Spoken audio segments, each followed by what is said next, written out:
épisode du Eagle Programming, l'entraînement qui s'invite chez toi avec du matériel. Donc aujourd'hui, on va avoir un petit échauffement, ça va être un Tabata. Même principe qu'hier, c'est court, ça marche bien. Et nous, en plus, ça nous permet de nous réchauffer parce qu'ici, il fait à peu près 4 degrés. Donc on essaie de bouger. Vous allez avoir Tabata sur des mouvements très simples. Push-up, air squat rebond. Travail du haut du corps, travail du haut du corps. Push-up. Parfait.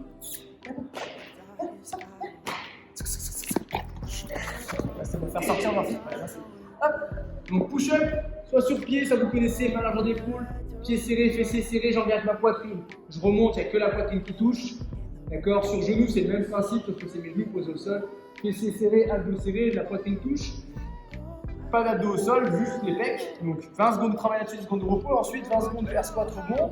Pieds un peu plus large que mon bassin, comme je suis à l'aise. Le but c'est de garder les pieds à plat, d'être le plus droit possible. Donc venir chercher à poser les fesses au-dessus de mes talons verticalement. D'accord. Ça c'est un squat, on va le faire avec un rebond en bas. Petit rebond, et je repars.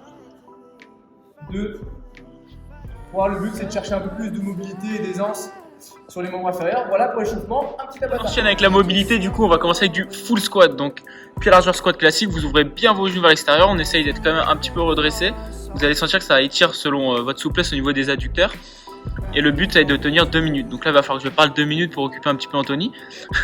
Une fois qu'on a fait ça, on va faire du Cossack squat.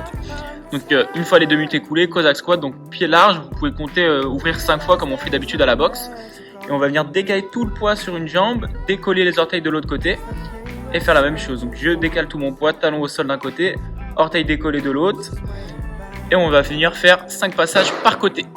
Une fois qu'on a fait ça, on va faire du cat and camel, donc complètement allongé au sol, les fessiers serrés, les orteils relâchés, on va venir pousser dans ses paumes de main, bassin au sol, regarder vers le plafond, ça va mobiliser la colonne et étirer les abdos. Une fois qu'on a fait ça, on crochette les orteils, on vient pousser dans ses paumes de main, décoller les fessiers, engager la tête entre les bras et venir poser ses talons au sol pour engager un peu plus la chaîne postérieure. On maintient 5 secondes chaque posture et on fait ça 5 fois. Et on va terminer avec les poignets. On commence à avoir l'habitude, surtout quand il fait froid, de bouger l'articulation dans tous les sens. Vous faites dos de la main, paume de main. Profitez vraiment de ce moment-là pour faire 1 minute, 1 minute 30, voire même 2 minutes d'étirement sur vos poignets pour mobiliser ça dans tous les sens. Et on sera OK avec la mobilité. Ok, du coup, le WOD. On va avoir un travail sur 15 minutes. 10 tours de 90 secondes de travail sur des sprints. Le but c'est de bombarder pour avoir de la récup. Premier mouvement, c'est les burpees, très simple, il y en a 10. Ça va faire monter le cardio, je ramène. Essayez de ne pas faire vos burpees comme on voit de temps en temps, avec les jambes ici. Beaucoup plus dur, j'ai trop de distance à faire. Si vous voulez aller vite, pied plus large que le bassin, et je jump. J'en fais 10, dès que j'ai fait ça, je dis gobelet squat. Donc les gobelet squat, la kettle, on l'attrape comme ceci, soit comme ceci, pareil. 10 squats à effectuer. Une fois que j'ai refait mes 10 squats, je récupère sur les squats, on fait la semaine à parallèle. Adapter la charge à la forme du jour. Essayez de faire quand même les 10 unbroken, c'est quand même le but. Si vous avez une kettle, faites à la kettle, si vous n'avez pas de kettle et une barre, on fait du front squat ou un sac à dos avec du poids dedans. Et des sprints sur des sprints le plus vite possible. Tu traces, tu récupères 10 passages à faire. Ok, maintenant que ces sprints sont faits, on va faire un petit finisher. Le but, ça va être de faire un travail de qualité, de travail de renfort sur 3 mouvements avec 50 répétitions par mouvement que vous répartissez comme vous voulez. Si vous voulez faire 5-5-5 et faire 10 tours, ou faire 10-10-10 et faire 5 tours, vous faites comme vous voulez, ou 50-50-50, mais ça risque de bien brûler. Donc les mouvements. Le premier mouvement, c'est les arch up. Donc renfort fessier et lombaire. On allonge les bras.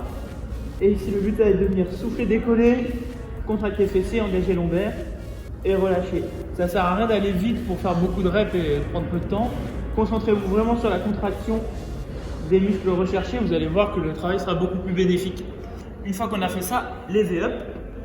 Lever up, bas du dos plaqué.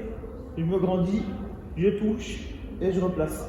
Si jamais c'est difficile, bras jambes tendus, vous pouvez soit fléchir légèrement, soit partir directement fléchi.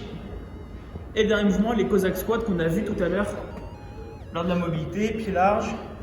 Vous pouvez ouvrir 5 fois, prendre un bon mètre. Et l'objectif, talon collé au sol, je décolle de l'autre côté, j'essaie de rester grandi et je replace. 50 répétitions également et on est OK pour notre finisher.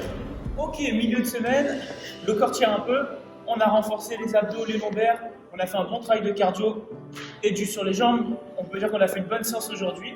N'hésite pas à nous faire tes retours À la prochaine.